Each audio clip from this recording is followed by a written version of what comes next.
There is a house at the end of our street here in Tennessee with a large, beautifully manicured yard, and behind the iron gate of that yard lives a German Shepherd. For years, every time I walked past that house on my morning stroll, that dog would be in a state of absolute, frantic alert. He barked at the wind, he barked at falling leaves, he threw himself against the fence if a squirrel ran across the telephone wire. He spent all day, every day, exhausting himself fighting imaginary threats. Then, a few summers ago, the family's home was broken into through a back window. The dog, completely exhausted from barking at the wind all day, was fast asleep under the porch and did absolutely nothing. I was walking past the house a few days later, talking to the owner about what had happened, and I stopped right there on the sidewalk. I was looking at the dog, who was now barking at a passing delivery truck, but I was thinking about my own biology. I realized, with a very cold, heavy feeling in my chest, that I had spent the last 60 years turning my own immune system into that exact same exhausted, confused watchdog. For most of my life, my understanding of the human immune system was incredibly shallow. I thought of it the way my father did back in Ohio. He was a hard-working man who believed that if you were not actively coughing or running a fever, your immune system was fine. If winter came around, we drank a little extra orange juice, and if we got the flu, we stayed in bed for a few days. I thought immunity was just about fighting off seasonal colds. I thought the foods I ate were completely separate from my body's ability to defend itself. A sandwich was just a sandwich. A sweet drink was just a treat.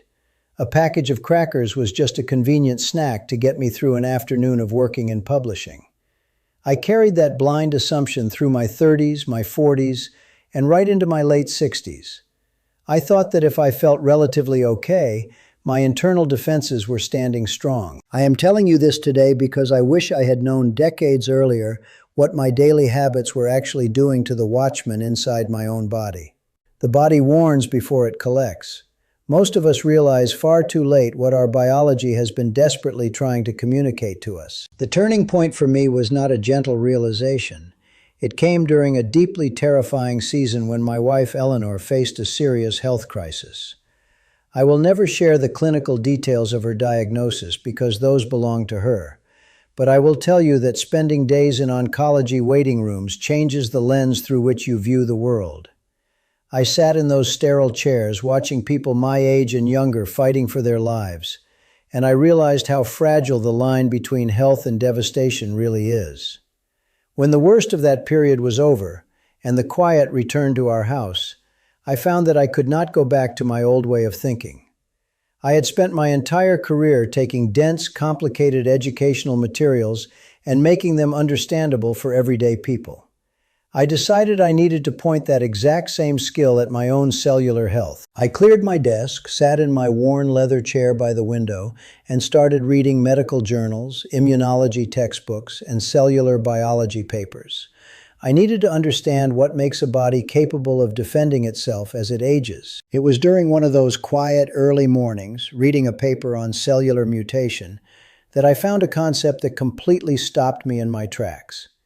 I learned that cancer is not necessarily something you just catch one day out of nowhere. I read that in every human body, including yours and mine, cells divide billions of times. And in that massive process, mistakes happen. Abnormal, mutated cells are created in our bodies every single day. But in a healthy body, this is not a problem, because we have a specific class of white blood cells that patrol the bloodstream. The researchers called them natural killer cells. I traced my pencil under that name, natural killer cells. They are the night watchmen. Their entire job is to silently seek out those mutated cells and destroy them before they can anchor into a tissue and grow. I sat there looking out the window, processing the weight of that. My body was constantly creating microscopic threats, and my body was constantly destroying them. It was a silent, daily war. But then I read what happens when you introduce certain toxins into the digestive tract. I learned that you can literally paralyze these watchmen. You can distract them. You can confuse them. You can feed your body things that exhaust your immune system so deeply that when an actual mutated cell drifts by, your natural killer cells simply ignore it, just like that exhausted dog ignoring the intruder. I realized that my immune system was failing not because I was getting older, but because I was actively putting it to sleep every time I sat down to eat. This led me to deeply investigate my own pantry and my own habits. I spent weeks trying to understand exactly which foods were causing this paralysis. What I found was my deepest regret. I learned that there were 3 specific things I had been consuming almost every day of my adult life that were completely dismantling my body's ability to protect itself. The first thing I had to confront was a habit I had held on to for decades. I grew up drinking sweet tea. In the summers in Tennessee, it is almost a religion. Every afternoon around 3 o'clock, I would pour myself a tall glass of tea loaded with refined sugar. I thought it was just a harmless pick-me-up.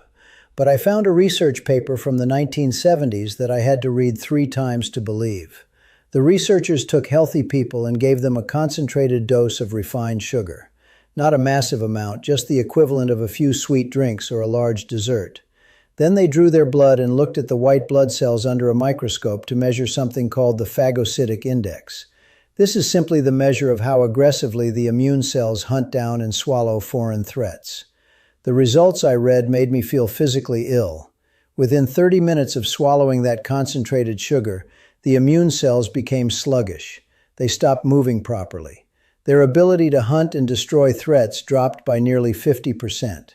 And here is the part that haunted me. That paralysis lasted for up to 5 hours. I sat in my chair and did the math. I would have a glass of sweet tea at lunch, paralyzing my immune system until dinner. Then I would have a bowl of ice cream after dinner, paralyzing it again while I slept.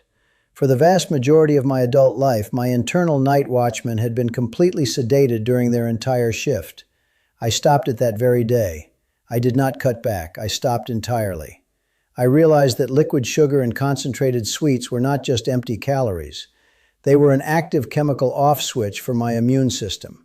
If I want tea now, I drink it black or I drink green tea plain. It was difficult for a few weeks. My brain craved the sugar spike. But every time I wanted that sweet taste, I pictured my white blood cells slowing down, drifting past mutated cells without doing their job. The craving vanished when the reality of the consequence became clear to me. Before I tell you about the second and third things I had to completely remove from my life to wake my immune system back up, I want to take a brief pause. If you have been sitting here with me, listening to these stories, and you find some value in an older man sharing the mistakes he made and the things he learned the hard way, I would ask you to take a second to check if you are subscribed to the channel.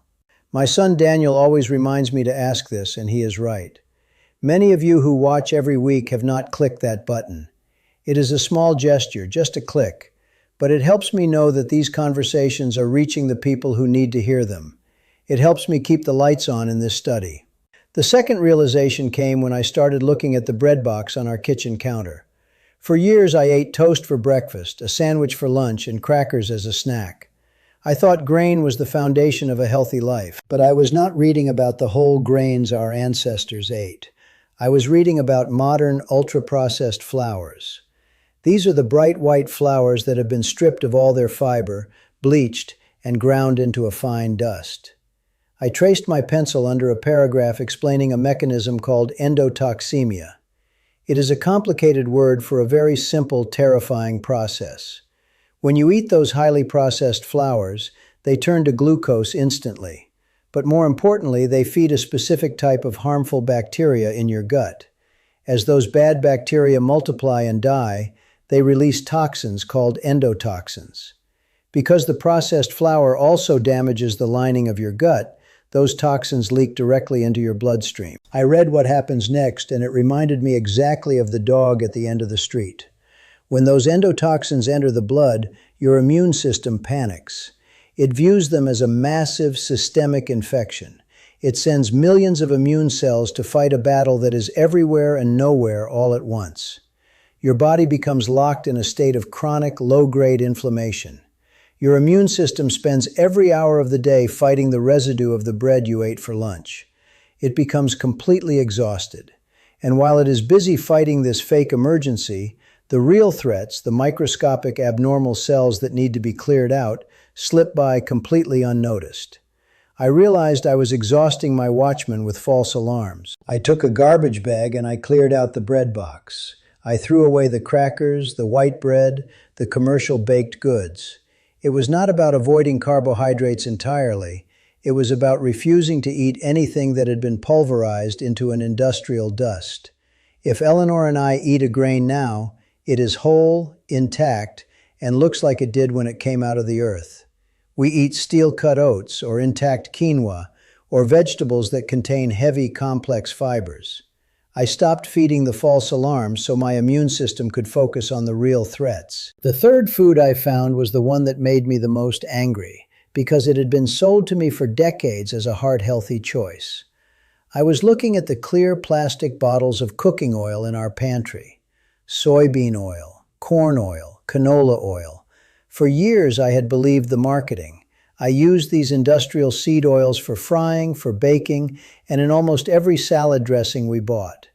But when I read the actual cellular biology of what these oils do to the human immune system, I felt a deep sense of betrayal. I learned that these oils are highly unstable, meaning they oxidize easily. But the crucial detail was how this impacts the natural killer cells.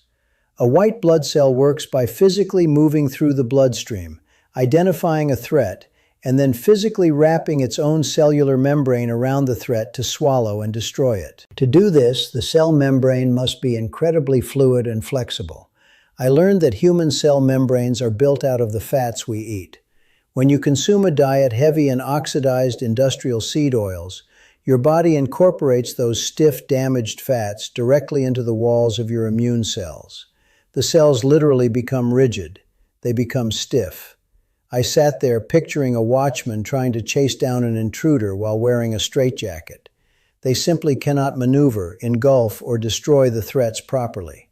By cooking with these cheap oils, I was physically paralyzing the structure of my own defenses. I emptied the pantry of every bottle of refined seed oil. I checked the labels on the few packaged foods we had left, and if I saw soybean or canola oil, it went into the trash. We switched entirely to high-quality extra virgin olive oil, which contains compounds that actually protect the cell membranes, and small amounts of real grass-fed butter. It was a massive shift in how we cooked, but I refused to continue building my immune cells out of damaged, rigid materials. None of this was easy to accept. When you have spent 60 years eating a certain way, your habits feel like a part of your identity. You walk through the grocery store and you feel drawn to the convenience of the packages, the comfort of the sweets, the familiar texture of the breads.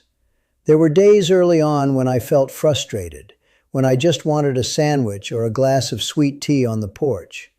But every single time I felt that pull, I closed my eyes and pictured the microscopic war happening inside my own blood. I pictured the mutated cells trying to take hold, and I pictured my night watchman sitting on the sidelines, paralyzed by sugar, exhausted by endotoxins, and stiffened by bad oils.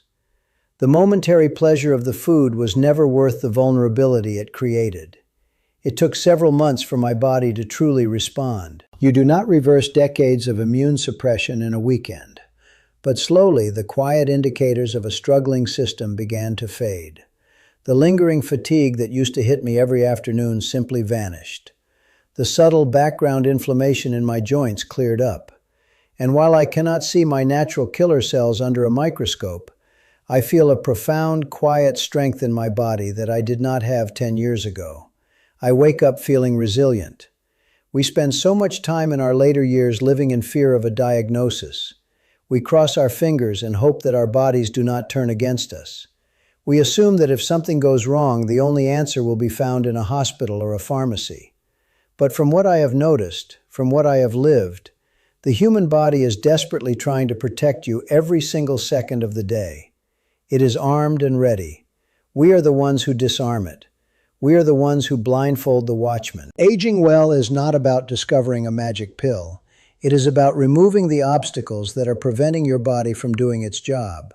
It is about understanding that your fork is either the most powerful tool for your immune system, or it is the very thing destroying it. If you are still drinking liquid sugars, if you are still eating ultra-processed flours, If your pantry is full of clear plastic bottles of seed oils, I am asking you, man to man, to look at what you are doing. I am asking you to stop volunteering for your own decline. I have found that when you finally stop paralyzing your own biology, it has a remarkable capacity to stand up and fight for you. Take the blindfold off your watchman. Give your body the respect it deserves. Take care of yourself out there. I will see you next time.